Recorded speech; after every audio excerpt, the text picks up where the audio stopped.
तो आज है करवा चौथ का व्रत और हमारे यहाँ मतलब सभी लेडीज के मांग में सिंदूर भरी जाती है।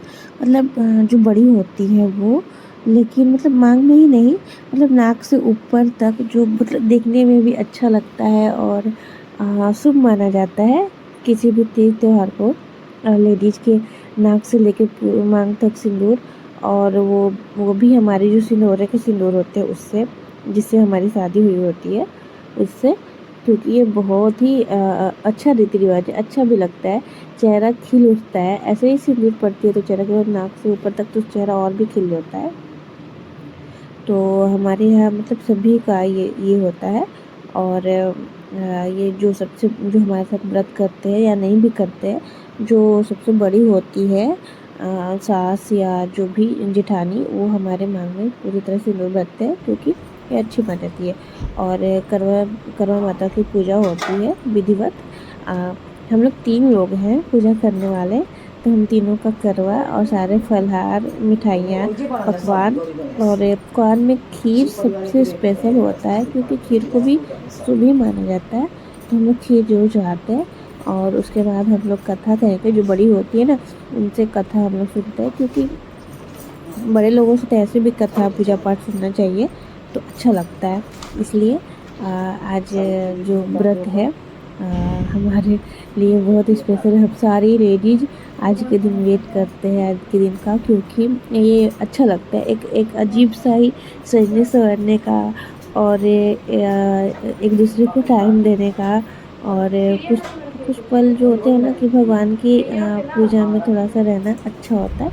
तो हम लोग सभी लोग, तीनों लोग एक साथ पूजा पाठ करते हैं और एक साथ फिर कथा सुनेंगे।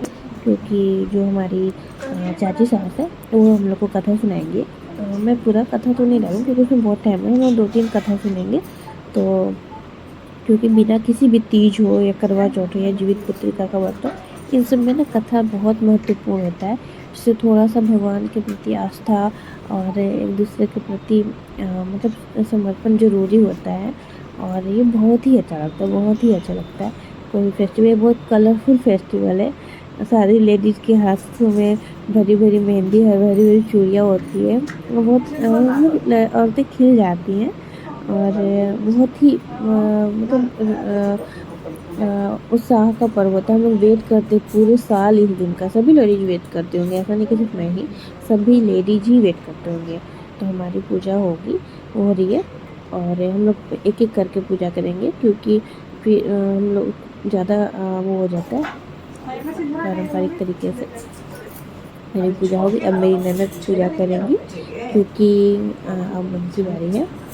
तो देखिए, अब इसके बाद हम लोग जो भी है कथा वथा सुनेंगे। हाँ सब है आराम से एकदम। पहले सिंदूर लगाओ, करा माई के शिव परिवार के सब चलो। हम उनका थाली लेके फिर फल लेके, हाँ होगा ना। देखा काट इन्हें देखा ना रोली का है। हाँ वो तो कैसे दहो रोहित, कैसे दहो रोली काट काट के लगा था। माँ के फोन, माँ के फोन आ गए। ना छोटे चौथ अथवा करक चतुर्थी के नाम से जाना जाता है। इस दिन सौभाग्यवती स्त्रियों के लिए गणेश जी की पूजा करने का विधान है।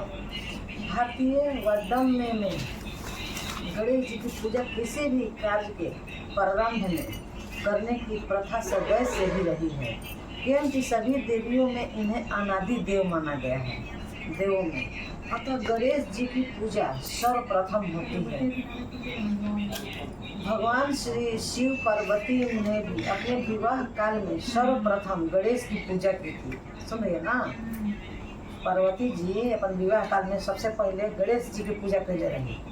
इसका उल्लेख कवि कुल सम्राट गोस्वामी तुलसीदास ने अपने महाकाव्य में किया है। गणेश जी विघ्न विनाशक देवता के रूप में माने जाते हैं, इसलिए किसी भी कार्य की निर्विघ्नता पूर्णता के लिए इनकी पूजा को आवश्यक कहा गया है। करवा चौथ के दिन व्रती को नृत्य करने से निवृत्त होकर गणेश जी की पूजा के लिए मन में गणेश जी के ध्यान में तत्पर रहूंगी और रात्रि में जब तक चंद्रोदय नहीं हो जाएगा तब तक निर्जल व्रत करूंगी। व्रत के दिन शाम काल में घर की दीवार को गोबर से लीपकर उसके ऊपर गेरू की स्याही बनाकर उससे गणेश, पार्वती, शिव, कार्तिकेय आदि देवों की प्रतिमा बनानी चाहिए। साथ ही एक बट वृक्ष, बरगद का पेड़ बट वृक्ष को कहते हैं, मानव की आकृति बनाकर दिखानी चाहिए। उस मानव आकृति के हाथ से छलनी भी होनी चाहिए। पास में उदित होते हुए चांद